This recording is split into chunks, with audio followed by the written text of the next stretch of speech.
Hi, everybody. Welcome to this next installment of my chat with myself, David Marshall, and Rob Bradstock. How are you, Rob? I'm good. We seem to have returned to winter briefly. I know. After a lovely sunny Easter, it's now becoming freezing, and I think there was a bit of hail this morning. And so, reality out there is just, keeping us on our toes. Yeah. We had a little bit of snow here. Smidgen. Really? After I had the roof down on the car the day before, driving around lovely and warm, and then we had snow the next day, which is a little bit crazy.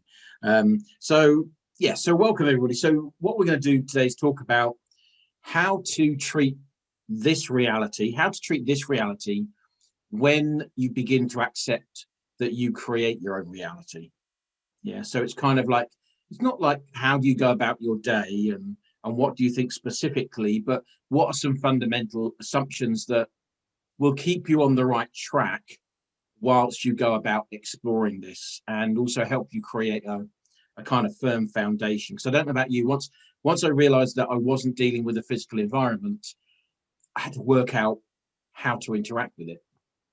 Do you know what I mean? I mean, that was one of my challenges. So any thoughts on that title, Rob, before we go into a number of questions? Of course, we're going to review it as we go, and both have comments on that. And again, stay right to the end, because we're going to have some real practical things that will help you create a better life. Basically, that's what it's all about. So any thoughts on that before we start? How was your experience when you began to realize that?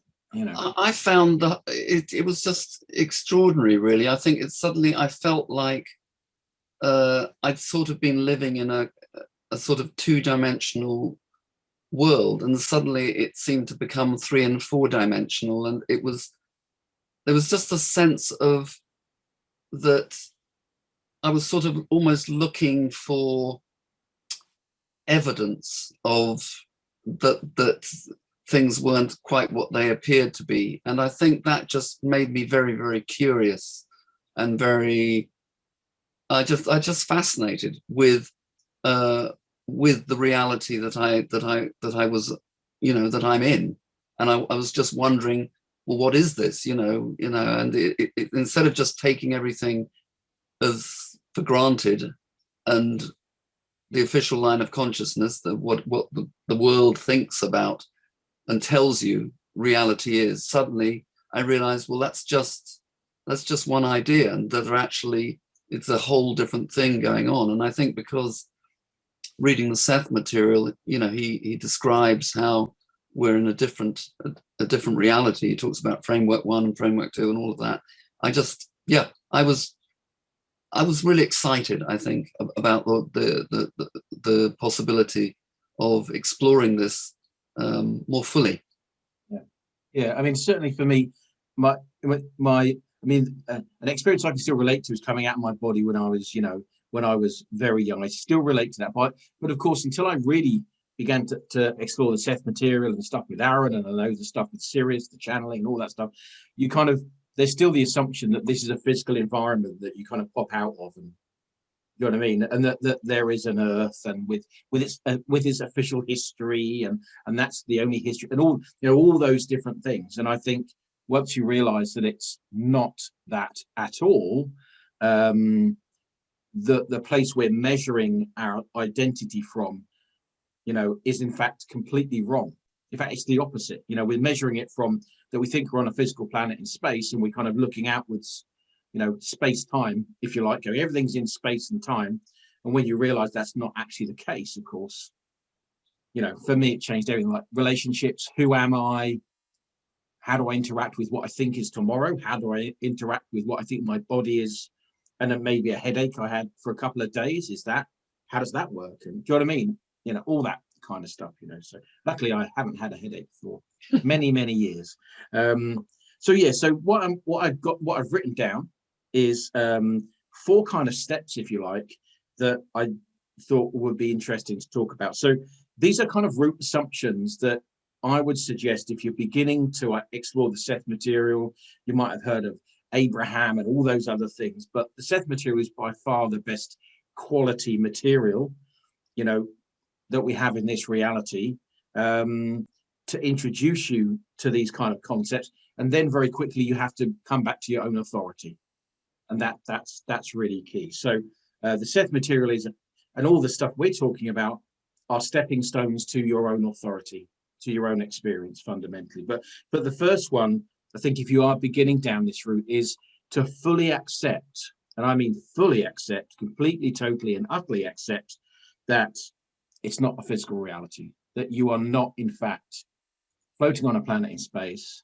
This is a state of consciousness. The closest we have to is a dream. And I know that might sound completely bonkers, but what do you think about? And that's quite challenging, of course, you know. But that was so that I think you've got to be all in. If you're all in, then actually for me life is easier. That's my experience. What do you think? Yeah, I mean, I agree with you. I think when I read the first couple of Seth books, which we keep on mentioning because they are so important, that Seth Speaks and Nature of Personal Reality, it sort of blew my mind, really, because everything that I had sort of supposed up until that time was sort of turned on its head. And I just wanted to explore the concept that Seth was talking about, and I liked very much what you just said about, he always says that, you know, ultimately you are your own authority, that you create your reality, and those two concepts, along with that you live in a safe universe, whatever that universe is, whether it's this universe or in the dream world or in past life or before life or whatever, that you're always living in a safe universe.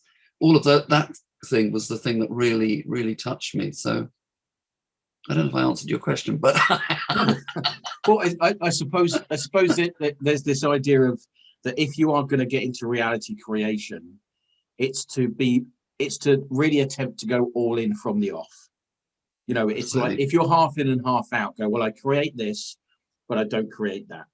You know, it's like I create my health, but I still believe that if I put a crystal in my ear, it's the thing doing the work is the crystal. You know what I mean? It's like to really take complete ownership of your whole reality actually leads you to much more quickly to realizations that you need to get to eventually. You know, you need to take full responsibility eventually. That doesn't mean blame. So responsibility isn't blame. Full responsibility for your reality eventually. So it's like if you can venture right from the off to go, okay, I'm going to attempt to accept responsibility for everything. You know, part of me is going to resist that, of course, because I don't understand all the concepts yet. But actually, that's my starting point. I think that's a good starting point to take, however challenging people might think it is.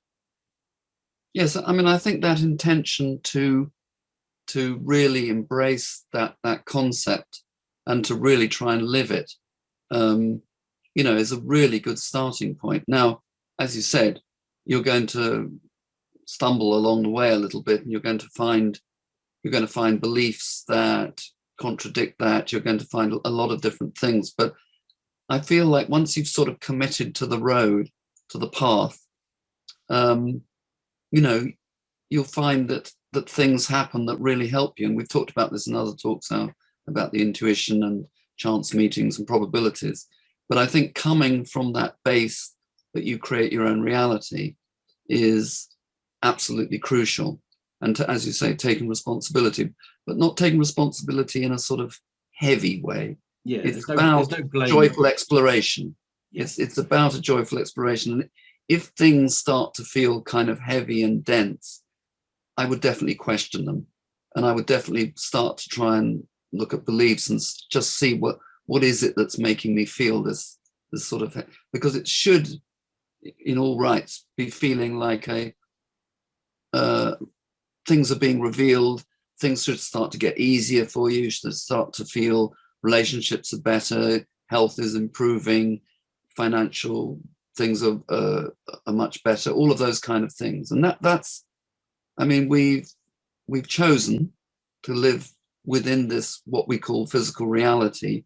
And there are going to be challenges, obviously, but coming from that place that you can change that because you create your own reality, therefore you can change it, is an empowering thing.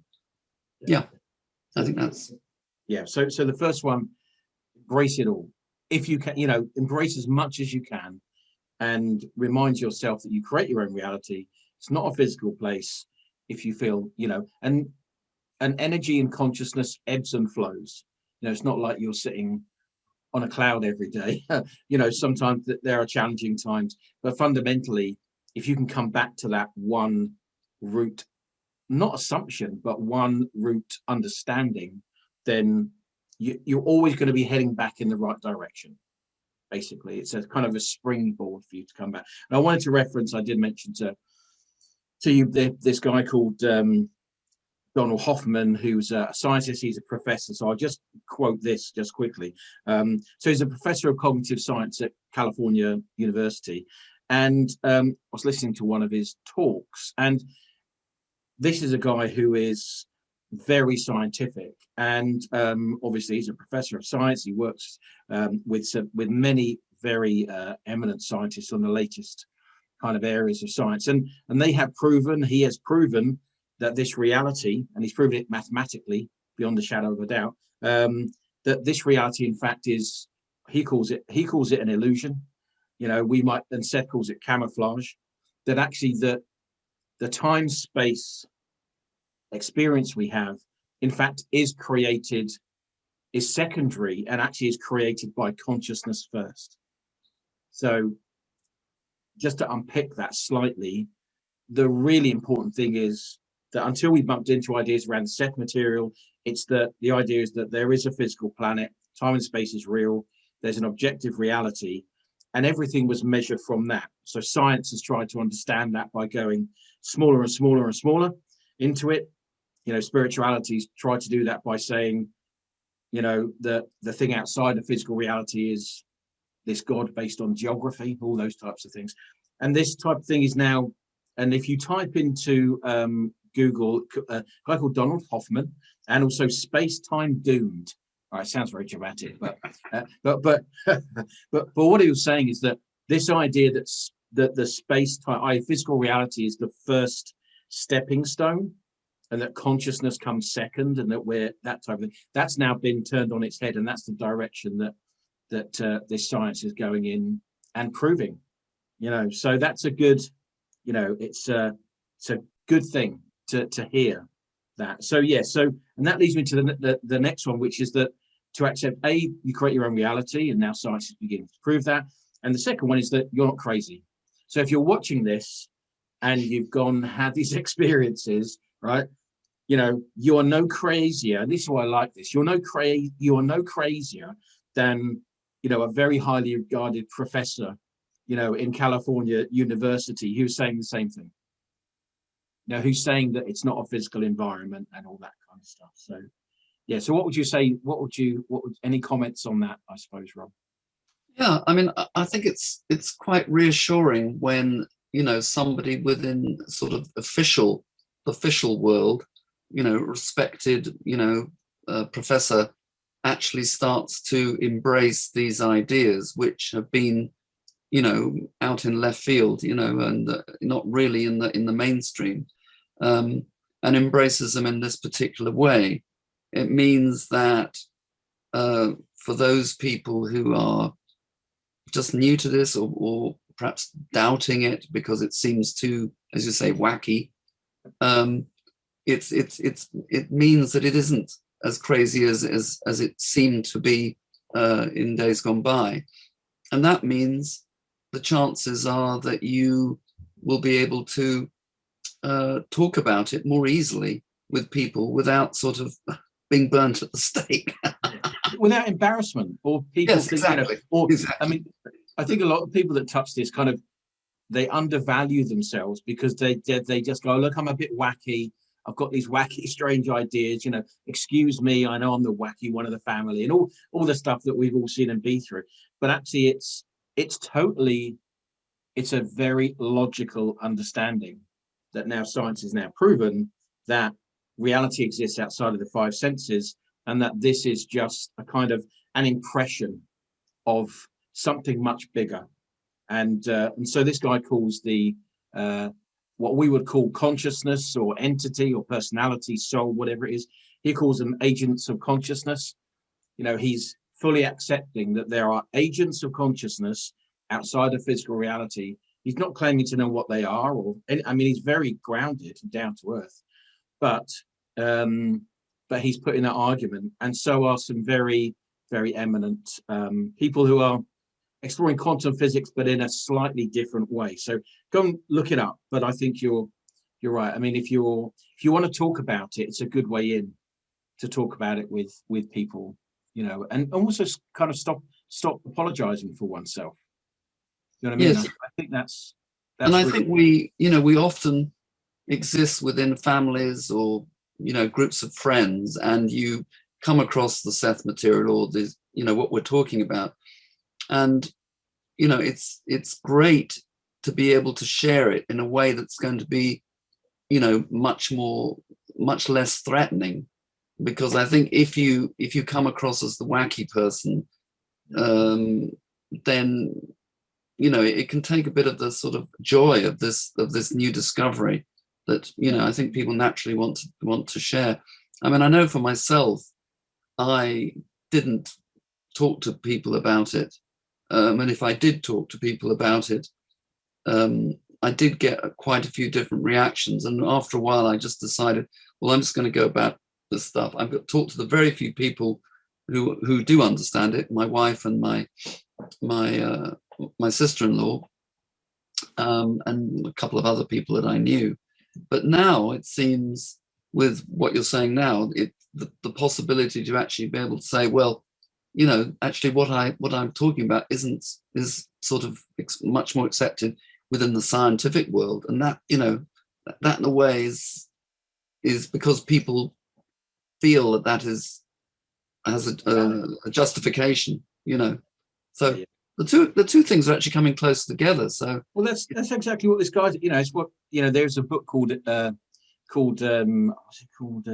Embracing Science and Spirituality, by a guy, scientist. I don't think it's that title. I have to get it, but but it's written by a scientist who actually had read the Seth material, and then this is quite a number of years ago. Bringing together science and spirituality, I think it was. So he's read the Seth material, and he's talked about physics in light of the Seth material, and so it's kind of, and that was, I think, 20 years ago, and now this guy is saying the same thing, that there's an opportunity to talk about spirituality and science and take the best of both and begin to explore them. But the proof,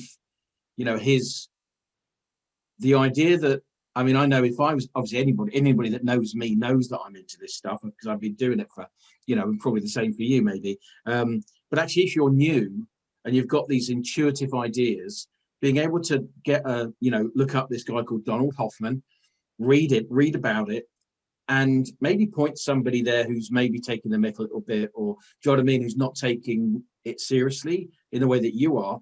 It's a way to go, look, that this is valid. And I think that's really, really important, because, as you say, it can be very lonely. You come across these ideas, your brain goes, and you emotionally you feel, wow, I'm connected. I feel as though this is my path. Mhm. And then you go to a partner who says, what a load of old rubbish. Do you know what I mean? And it's normally the fella. I'm generalizing massively, but Yes. in my experience, it's normally the bloke. Oh no, the science tells whatever. Well, now, you can take that video, you can send it over and go, well, maybe I'm not so Yeah. crazy after all. And I think the beauty of that is it just firms up your own self-respect. You're not some wacky, crazy loon, unless you want to be, tree hugging and all the rest. You can embrace all that kind of stuff, but it's actually based in based in something that we can see as real at an intellectual level, and I think that can be a springboard, for other people. So that's cool. So the first one is try and embrace the fact you create your own reality fully from the start. even if part of you is going, there's no bloody way that, you know, I can accept, or just give it a go, because it'll open up doors that wouldn't be available to you otherwise. Yeah, you're not crazy. Number two. Crazy. Yeah. And the third one is to the first one is to embrace this idea that you are the soul that you're you are the entity, you know, that this guy calls them, you know, agents of consciousness. We would call them, Seth would call them personality or whatever. That is you. You are that consciousness now. It's not something higher than you, not something that you have to aspire to. It's what you are right now. You know, you are the soul that you're seeking. You know, you are the God that you're seeking. So I think that for me is the third one. Really embrace that idea. And if you do that, you will again unlock areas within yourself that have previously been unavailable, you know, that you might have pushed away. Whereas actually, if you embrace them again, you will prove to yourself that is true. You know, and that's totally possible. So what do you think? Any thoughts on that? That to fully accept yourself as the soul that you're seeking, or the entity, or, you know, whatever language people use. Yes, I mean, I think that's an incredibly important, you know, part of it all, because once you do that, then you begin to have access to what we've talked about before, the inner self, and the part of you that is not residing within physical reality. So you realize that Seth talks about it. He says this one thing, even that he talks about the entity, the inner self, the inner ego, the outer ego, the personality. But then he says, and by the way, there's no divisions between the self. And that's so lovely, because then you realize you're part of something, but you're just an aspect of it that is experiencing this thing we call physical reality. And therefore, you do potentially have access to all of that wisdom that another part of you holds outside of this physical reality that you're experiencing. And that means that you are a very powerful and unique being. And I think just beginning to even entertain that idea brings about a deep confidence, and that you are unique and you have something special to offer, that you have a unique way of looking at this reality, and probably you have a lot of things to give as well as receive. So I think it's very good, because it also, in a way, means that you can start on this path of exploration and know that if you have questions, in a way, the answers are available, because there's parts of you that do know these answers already and have a different understanding or a different perspective. And we've talked about this in other talks, but I think that's a very good, very important thing to start to think about and to embrace, and, you know, put into practical use as well. Brilliant. Cool. Your video's just going slightly off. I think if you stay still, there you go back. We heard everything though. It was perfect. We'll keep it in. It's all good. But yeah, so don't move around too much. I think if you move around, I think the camera's trying to get hold of you in that way. So okay. Yeah, but no, that's all. And I think what you said was absolutely right, which is, until you embrace all of yourself, even conceptually, you remain kind of locked out of a whole level of information that is actively available to you.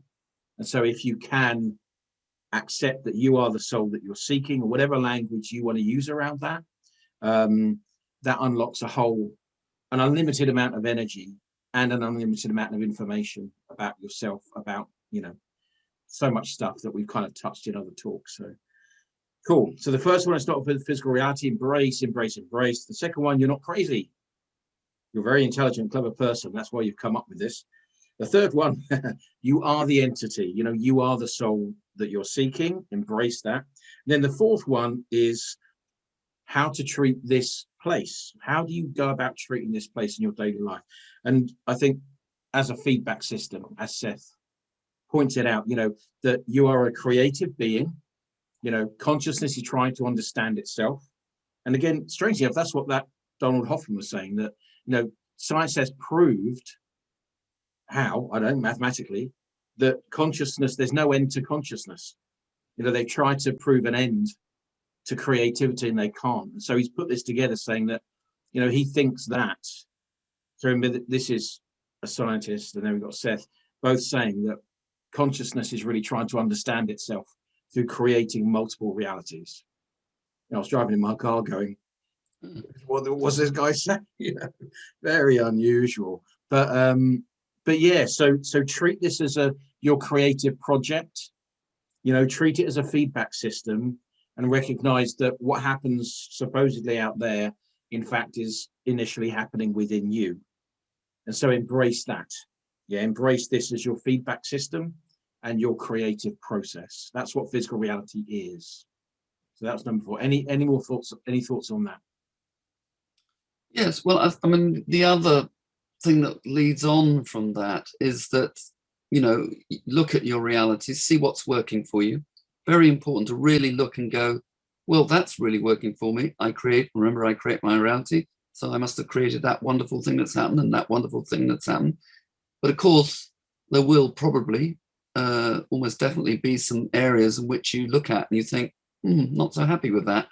And because you now know that you create your reality, that you have help from your complete being, and you've hopefully read some of the Seth material, and you understand that your beliefs, which are your strongly held ideas, create your reality, and that it's being created from the inside out. You can just use it as David said, as a feedback loop. So you see that you're having trouble with money, and then you look at it and you think, well, what would I have to believe to have that experience? And remembering that all of your beliefs are held within your conscious mind, they're all available to you. They're not hidden away in some deep subconscious. They're all there in your daily thoughts and in your feelings and in your emotions. And you start working with those. And probably the best thing, you start working with the things that are bugging you the most. Yeah. Because you've got really good motivation to make a change. And it can be a little bit difficult to begin with, but I think if you can talk about it with other people, it's also very helpful. But that's what I would say on that. Yeah, exactly right. Yeah, treat it as a feedback loop. I think the word loop's a really good way to think about it. You have these beliefs, desires, expectations, and emotions that get almost come through you, and physical reality kind of is shown to you magically. That miracle of, wow, that always represents those. And then that's your feedback loop. You go, okay, well, that's not great, and that's amazing. So remember to take credit for the amazing things, right? Because that's you too. And then begin to work on the other ones. So treat it as that feedback system. So brilliant. So the first one is, it's not a physical place. Treat it as not a physical place. Remember, you're not crazy. The third one is, you are the entity. And the fourth one is, treat it as a feedback loop.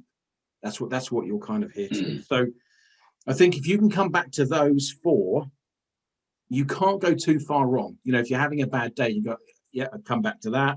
You know what I mean? It's all that, those things are always going to keep you somewhat on track throughout this exploration. So a few things, just practically speaking, that we'll go through, that we'll finish off with. And again, if you've got any questions about any of this, please post them in the comment below. If you like the video, click like, subscribe, all that. Do as you wish. You have free will, but that would be great because it's a good feedback for us as well. So practically speaking, I've written a few things down that I'd like to talk about. So the first one is to create a strong foundation of core beliefs. So if you were to think of, Rob, some core beliefs that somebody goes, okay, I know I create my own reality. I know I'm not crazy. I know that my thoughts and emotions create my own reality and it's fed back to me. What foundation of beliefs should I create? what would you say to that? Well, I think one is that you live in a safe universe. Very important, because if you're living in a safe universe, then you don't, it speaks for itself, really. The other thing that I think that's really important, and which Seth talks about a lot, is that you start to make sure that you have a belief that you are a worthy and deserving person, and that you're an important part of all that is, which is Seth's term for God or larger consciousness. And I think that those two, particularly the being worthy and deserving, because I think a lot of other beliefs stem from that. If you don't feel that, Seth often says it creates a multitude of difficulties. And when you know that you're worthy and deserving, then a lot of other things fall into place. So I think those two probably are the most important, in my opinion. Yep, cool. So you live in a safe universe, which is, as you say, that's one of the most important ones, because until you think about it, you don't really realize, or people don't realize, how much of their action is taken up, or worries or concerns, with actually the fact that they don't believe they're in a safe universe. It's quite amazing when you list all of the behaviors about where you drive and how you do and what you say and all that. So yeah, that has a massive impact. Second one, worthy, deserving, I think that is brilliant. And also what I would also add is that I'm an excellent conscious creator. I think that, just to lob that in there, to go, okay, I'm going to build that belief about I'm safe, I'm deserving, and I'm an excellent conscious creator. That can really help people. So I think there's a few we could go into, but I think that's a good foundation. The next one I'd say, practically speaking, is begin to play. Think of it, play around with your ideas, suggest to yourself different things, and begin to actually use your abilities, in a fun kind of way. So that's the second one. Any thoughts on that? Yes, I mean, we discussed it in another talk about visualizing positive outcomes to situations that you want for a short time every day. Seth talks about it as the present is your point of power. Yeah. Just for 5 minutes a day, visualize very, very clearly what you want, and then just see what happens. You could do other things, which I particularly like. I think I mentioned them before. When you're thinking about something that's going to occur in the so-called future, you get to that place where it's happened, and you remember yourself, your past self, who was wondering whether that thing was going to happen. Try sending some energy back to that self, and it gives you a bit of an idea of nonlinear time, moving energy around. That's quite a nice little game to play around with. And then the future one. The future one. That yes, actually achieved what you want to achieve. Yes. Kind of reach out to them is also. Yes, reaching out and then reaching back, doing the back and forth. And also working with dreams again. That's another thing you could play around with. Trying to give yourself suggestions to have lucid dreams. It's one I'm working on at the moment, particularly. And beginning to remember your dreams and using that, because Seth talks about how that can give you tremendous amounts of additional information I was talking about earlier. It's a completely underutilized aspect of our reality. I mean, most people don't really take that into account at all. Dreams are just sort of a way of releasing stress from the day or something. But I mean, Seth talks about them as being a real important tool. So I would play around with that, those two. Yeah. Okay, cool. Thank you very much. And then the final one I would say, just to round off, which is explore what Seth will call the inner senses, and begin to engage with those. So if you go, actually, you type into Google, the easiest way to do it is type into Google Seth material exercises, and what you'll find is a whole bunch of kind of psychic exercises, if you like, where you're beginning to use those inner senses. So just like we've got the five senses that show us the illusion. It's real, don't try and stop breathing. When you're here, it's real.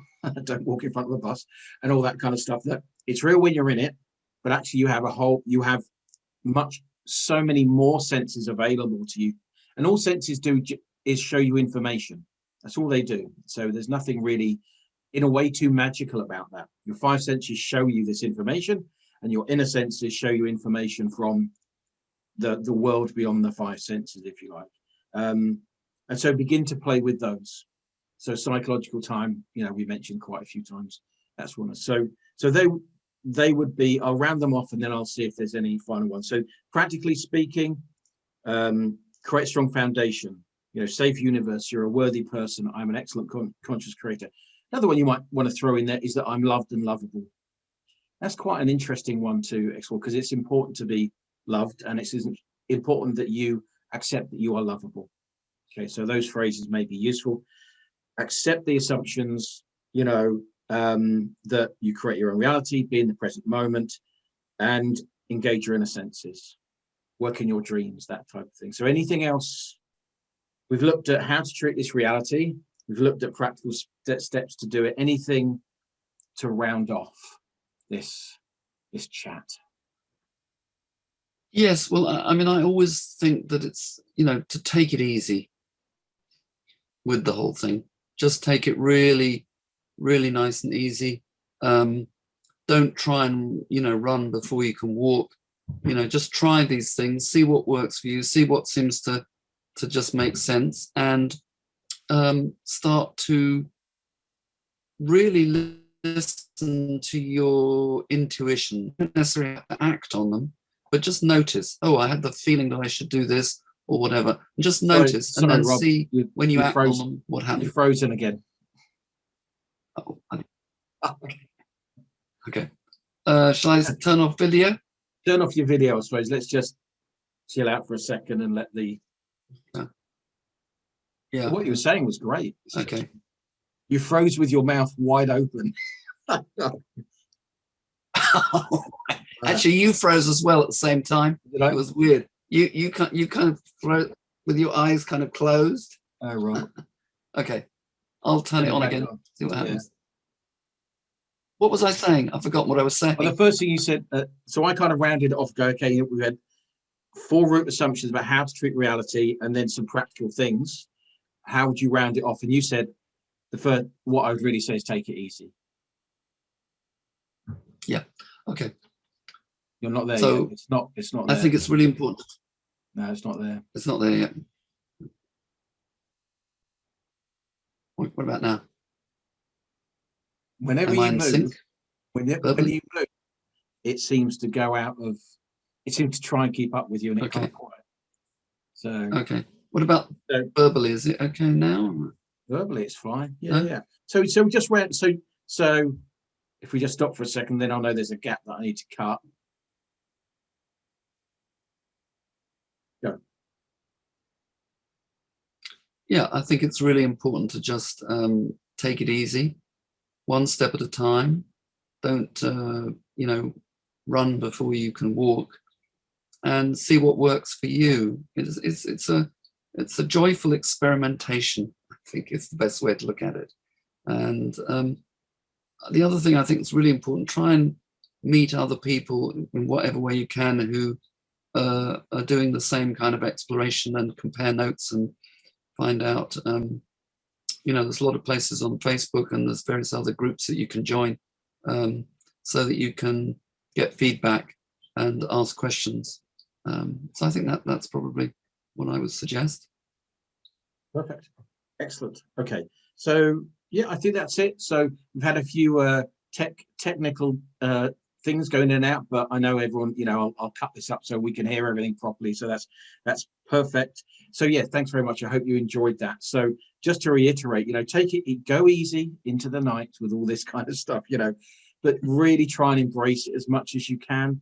Remember Donald Hoffman if you want some, something to reference, if you like. But fundamentally, what you're exploring is totally valid. It's totally valid, and it's what you're here to do. So there's nothing crazy going on. You are a perfectly intelligent person, you know, you are a spiritual scientist. That's what you are. And if you could embrace that, then I think that's exactly the thing to do. So that's it. So we'll finish on that. Thanks very much for watching, everybody. Be happy, stay safe, and we'll see you on the next one. So thanks very much, Rob. Yeah, and thanks everyone for watching. And if you have a question, please leave it in the comments below, and we'll see you next time. We will. Okay, lovely. Thanks very much. Take care. Bye-bye. Bye.